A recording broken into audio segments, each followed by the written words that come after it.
अवधूत चिंतन श्री गुरुदेव दत्त श्री स्वामी समर्थ. तुम्हा सर्वांचं माझ्या स्वामी मराठी या चॅनलमध्ये मी मनापासून स्वागत करते आणि आजच्या नवीन व्हिडिओला सुरुवात करते. तर हिंदू पंचांगानुसार ज्येष्ठ महिन्यामध्ये येणारी पौर्णिमा म्हणजेच वटपौर्णिमा. वटपौर्णिमा म्हणजे 7 जन्म तोच पती मिळण्यासाठी महिलांनी करायचे व्रत असते. हे व्रत केल्यावर आपल्या पतीला जास्त आयुष्य मिळते आणि पुढच्या 7 जन्मांसाठी आपल्याला तोच पती मिळतो, हे आपण सर्वजण पूर्वीपासून ऐकत आलेलो आहोत किंवा अशी पद्धत आपल्या समाजामध्ये अजूनही रूढ आहे. वटवृक्ष हा दीर्घायुषी असल्याने त्याची पूजा केल्याने त्याच्याप्रमाणेच आपल्या पतीलासुद्धा दीर्घायुष्य लाभेल व आपल्यालाही दीर्घकाळ सौभाग्य प्राप्त होईल. अशा श्रद्धेने सुवासिनी स्त्रिया ज्येष्ठ शुद्ध पौर्णिमेला वटवृक्षाची पूजा करतात, म्हणून या तिथीला वटपौर्णिमा असे म्हणतात.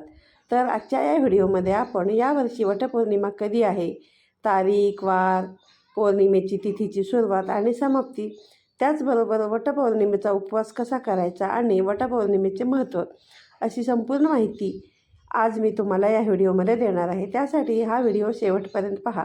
त्याआधी तुम्ही जर चॅनलवरती नवीन असाल तर चॅनलला नक्की सबस्क्राईब करा. ज्येष्ठ पौर्णिमा अर्थातच वटपौर्णिमा हा सण खास करून सुवासिनींसाठी असतो. महाराष्ट्रीयन महिलांसाठी तर हा दिवस अगदीच खास असतो.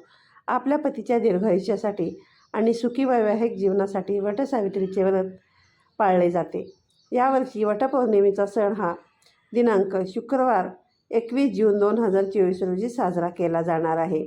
आपल्या हिंदू धर्मामध्ये हिंदू कॅलेंडरनुसार यावर्षी वटसावित्रीच्या व्रताचा शुभमुहूर्त म्हणजेच पौर्णिमेची सुरुवात ही शुक्रवारी दिनांक 21 जून 2024 रोजी सकाळी 7:31 सुरू होऊन ती शनिवारी सकाळी 6:37 असणार आहे. म्हणजेच काय तर पौर्णिमा तिथीची सुरुवात ही 21 तारखेला शुक्रवारी सकाळी 7:31 आहे ते शनिवारी 22 तारखेला सकाळी 6:37 असणार आहे. या काळामध्ये तुम्ही कधीही वडाची पूजा करू शकतात. तसेच देशाच्या इतर सर्व भागामध्ये वटसावित्री व्रत ज्येष्ठ महिन्याच्या अमावस्येला सुद्धा केले जाते, पण पंचांगानुसार आपल्या महाराष्ट्रामध्ये 21 जूनला ज्येष्ठ पौर्णिमेला वटसावित्रीचे व्रत हे केले जाते. तसेच या दिवशी वडाच्या झाडाला अनन्यसाधारण महत्त्व आहे. वड वृक्ष हे अनेक वर्षे आयुष्य असणारा भक्कम असा वृक्ष म्हणून ओळखला जातो. पूर्वीच्या काळामध्ये स्त्रिया ह्या वटपौर्णिमेचं व्रत हे 3 दिवसाचं करायचे. मात्र आताच्या काळात या धकाधकीच्या जीवनामध्ये 3 दिवसाचं व्रत करायला कोणालाही शक्य नाही आहे. त्यामुळे पौर्णिमेच्या दिवशी फक्त स्त्रिया उपवास करून वडाच्या झाडाची पूजा करतात. म्हणजे खरं तर ज्येष्ठ शुद्ध त्रयोदशीपासून पौर्णिमेपर्यंत हे व्रत करायचं असतं. याला 3 रात्र व्रत असे म्हणतात. तरी 3 दिवस जरी आपल्याला उपवास करणे शक्य नसल्यास फक्त पौर्णिमेलाच आपण उपवास करावा. या दिवशी स्त्रियांनी वटवृक्षाची पूजा करून मला व माझ्या पतीला आरोग्य संपन्न आयुष्य लाभू दे, तसेच धन धान्य मुले बाळे संसाराचा माझ्या विस्तार होऊन भरभराटी येऊ दे असे वटपौर्णिमेला गाराणे घालतात.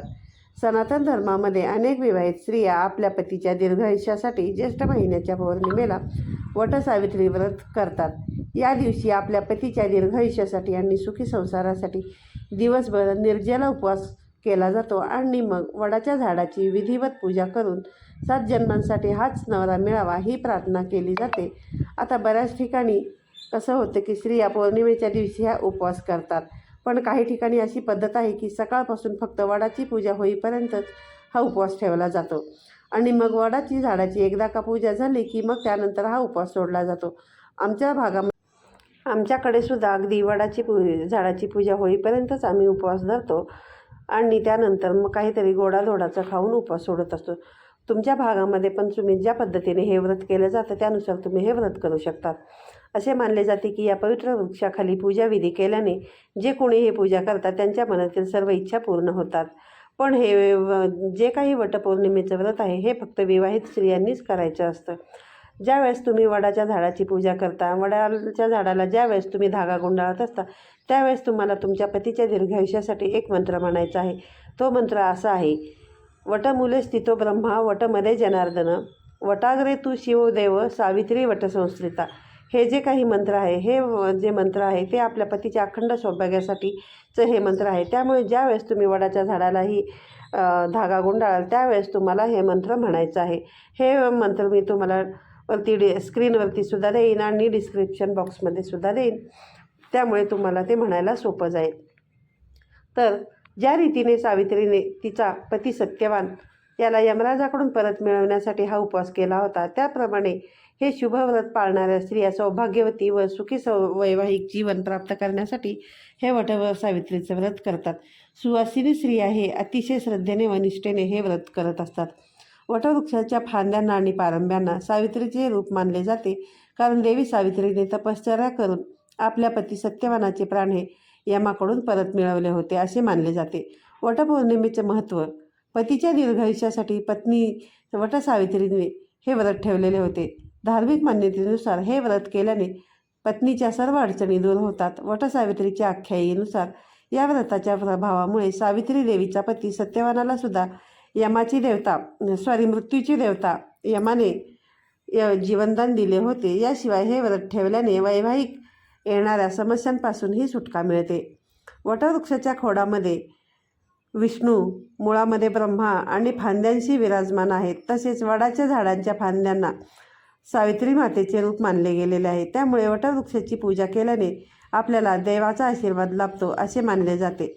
आपल्या मनातील पूर्ण इच्छा होतात. संतानप्राप्तीसाठी देखील अनेक महिला या दिवशी वडाच्या झाडाची विधिवत पूजा करतात.